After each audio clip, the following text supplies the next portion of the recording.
Hello everyone, मैं दीपक सचदेव से education अड्डा में आप सभी का स्वागत करता हूं। डिस्कस करने वाला हूं एक प्रॉब्लम जो कि है cross multiplication method. Cross multiplication method को कैसे सॉल्व करते हैं उसके छोटे-छोटे स्टेप्स के साथ मैं इस प्रॉब्लम को सॉल्व करूंगा। यदि आपको क्रॉस मल्टीप्लिकेशन मेथड में थोड़ा सा भी डाउट होगा तो मैं उस डाउट को बिल्कुल क्लियर करने की कोशिश करूंगा। सबसे पहला तो चीज ये है कि जो इक्वेशन हमारे पास दिया गया है ना? तो ये जो इक्वेशन है 3x minus 7y plus 10 is equal to 0, y minus 2x is equal to 3। पहला जो काम आपको करना है क्रॉस मल्टीप्लिकेशन मेथड के लिए, वो आपको क्या करना है? वो आपको करना है कि जो भी इक्वेशन दिया हुआ है उस इक्वेशन को आप दोबारा लिखेंगे। क्वेश्चन है क्यों लिखेंगे? इक्वेशन 1 को आप क्यों लिखेंगे? इक्वेशन 1 का आरएचएस यहाँ पे 0 है, तो बहुत ही अच्छी बात है। और यदि आरएचएस 0 नहीं है तो आप पहले आरएचएस को 0 बना लेंगे, ठीक है ना? आरएचएस को 0 बना लेंगे, उसके बाद आपको करना क्या है कि यहां से आपको ए, बी और सी का वैल्यू निकालना है। ए क्या होता है? ए होता है एक्स का कोएफिशिएंट, बी क्या होता है? वाई का कोएफिशिएंट और सी क्या होता है? जिसमें एक्स और वाई ना हो, न्यूमेरिकल टर्म। तो देखिए यहाँ पे एक्स का कोएफिशिएंट क्या है? 3, तो आप क्या लिखने वाले हैं? +3, कॉमा लगा दीजिए। यहाँ देखिए वाई का कोएफिशिएंट क्या दिख रहा है? -7, कॉमा लगा दीजिए। सी का कोएफिशिएंट आपको क्या दिख रहा है? सी मतलब कांस्टेंट टर्म, कोएफिशिएंट नहीं, सी क्या है? कांस्टेंट टर्म है ये। तो ये हमारा पहला काम हो गया है। अब इसी तरह से मुझे फ्रॉम इक्वेशन 2 मुझे लिख लेना होगा। क्यों लिख रहा हूं दोबारा मैं? क्योंकि मुझे आरएचएस को 0 बनाना है। देखिए मैंने आरएचएस को 0 बना दिया। ये +3 कहां पे था? आरएचएस में था और मैंने क्या कर दिया उसको एलएचएस में ले आया, जिससे आरएचएस हमारा 0 हो गया। अब हम यहाँ पे क्या करने वाले हैं? लिखने वाले हैं ए, बी, सी। मिस्टेक मत कीजिएगा, एक्स का जो कोएफिशिएंट था उसको मैंने ए के साथ लिखा है, तो इस बार हमारा एक्स यहाँ पे है, तो एक्स का कोएफिशिएंट मुझे -2 दिख रहा है।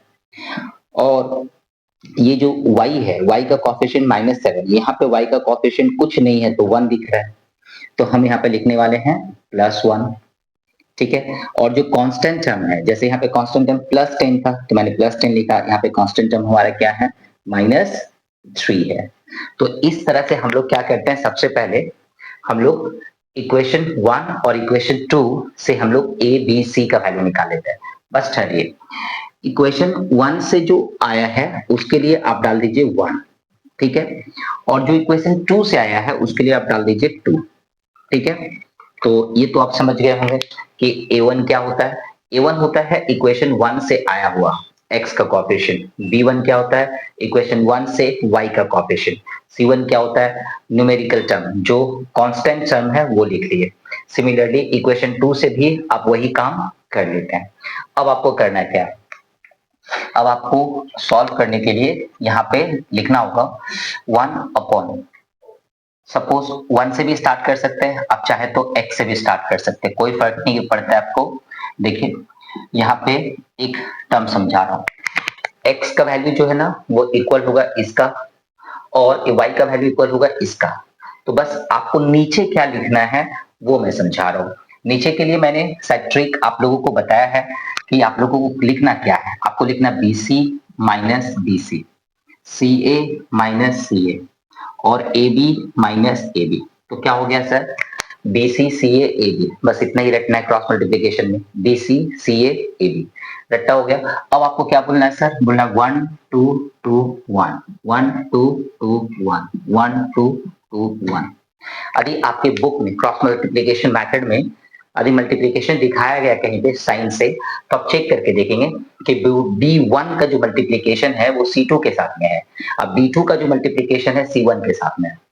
ध्यान से वहीं पे देखेंगे तो C1 का मल्टीप्लिकेशन A2 के साथ में है और A2 का मल्टीप्लिकेशन A1 के साथ में है। तो मैंने यहाँ पे क्या किया, जस्ट इसको ट्रिक के जैसा मैंने रट लिया। वो क्या है? BC CA AB और इसके नीचे 1 2 2 1 का कॉन्सेप्ट मैंने लगा लिया और ये हमारा फॉर्मूला तैयार हो गया।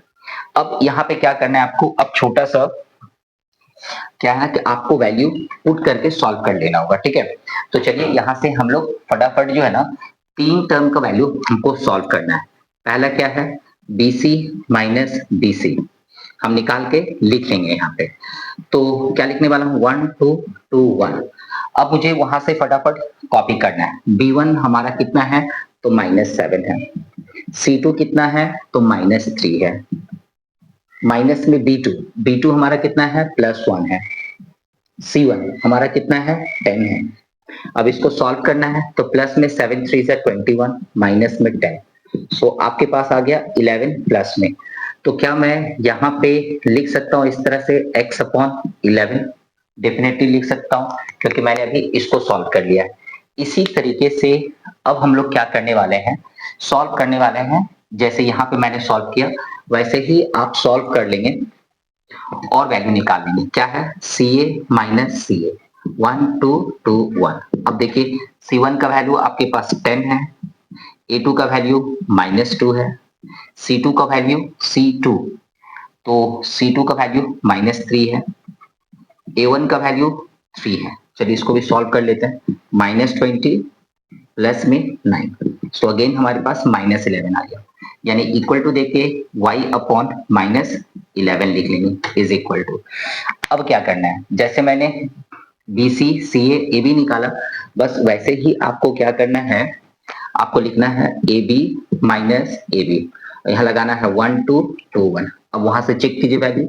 A1 का वैल्यू है 3, B2 का वैल्यू है 1, A2 का वैल्यू है -2, अब B1 का वैल्यू है -7। थोड़ा सावधानी रखेंगे वैल्यू उठाते समय क्योंकि गलती हो जाता है। 3 1 जा 3, मैं खुद कई बार गलती करता हूँ। Minus into minus plus, plus into minus minus, तो माइनस ही आएगा। 7 2 जा 14। तो यहाँ पे आप माइनस करेंगे तो माइनस में 11 आ गया, यानी 1/- में 11 आ गया। तो आपने क्या किया, आपने नीचे में जो दिख रहा है आपको, आपने तीनों को आपने क्या किया सॉल्व कर लिया। ओके, अब क्या है, अब यहां से एक लाइन टानिए। ये टर्म इसके बराबर भी होगा, ये टर्म इसके बराबर भी होगा। मतलब ये y वाला तो बहुत इजी है, आपको सामने सामने दिख रहा है तो आप इसको ऐसे लिख सकते हैं। तो -11 है तो y इज इक्वल टू क्या होने वाला है -11/-11। तो डिवाइड देके आपका +1 आ जाएगा। ठीक है, अब देखिए यहां से यहां भी कट करके 1 लिख सकते थे। अब यहाँ पे x/11 है इज इक्वल टू 1/-11 है। क्रॉस मल्टीप्लाई कर दीजिए तो x इज इक्वल टू क्या हो गया 11/-11 इज इक्वल टू -1। ऊपर और नीचे का साइन डिफरेंट है इसलिए माइनस आएगा, 11 11 कट जाएगा, यहाँ भी 11 11 कट जाएगा, दोनों का साइन सेम है, प्लस दे देंगे तो 1 1 आ गया। ठीक है, तो अब देखिए यहाँ पे जो मैंने सॉल्व किया ना, वो मैंने x और y का वैल्यू निकाल लिया है। क्वेश्चन ये है क्या मेरा सॉल्व किया हुआ राइट है। कई बार क्या होता है कि मैं खुद बनाता हूं तो मिस्टेक हो जाता है। तो आप लोगों को एक सजेशन दूंगा कि इन दोनों इक्वेशन में जो इजी टर्म आपको लगे ना, जैसे देखिए y-2x इज इक्वल टू 3 दिख रहा है, तो क्या एक बार यदि हम इसको पुट करके और सॉल्व करें तो क्या दिक्कत है, कुछ सेकंड का काम है ना। इक्वेशन 2 में देखिए y-2x इज इक्वल टू 3 आना चाहिए। तो हमारा जो वैल्यू आया है वो वैल्यू को एक बार पुट करके यदि देख ले, y इज इक्वल टू 1 है, ओके, 2 इंटू -1 है, तो 1 माइनस इंटू माइनस कितना हो गया प्लस, तो 2 हो गया, तो इक्वल टू 3। तो ह्यूमन बीइंग मिस्टेक करता है, इसमें कोई डाउट नहीं है। तो अभी आपको लग रहा है कि अब आपने क्या किया ना, वेरीफाई भी कर लिया है, अब आपको आंसर देखने की जरूरत नहीं है, दोस्तों में वेरीफाइड आपका हो गया है, आपने खुद वेरीफाइड कर लिया है ना। तो इस तरह से क्रॉस मल्टीप्लिकेशन मेथड के सम्स को हम लोग सॉल्व करते हैं। ठीक है, यदि ये डिस्कशन अच्छा लगा तो प्लीज लाइक एंड शेयर कर दीजिए और इसी तरह के छोटे छोटे सॉल्व देखने के लिए मेरे चैनल को जरूर सब्सक्राइब कीजिए। Thank you, bye bye.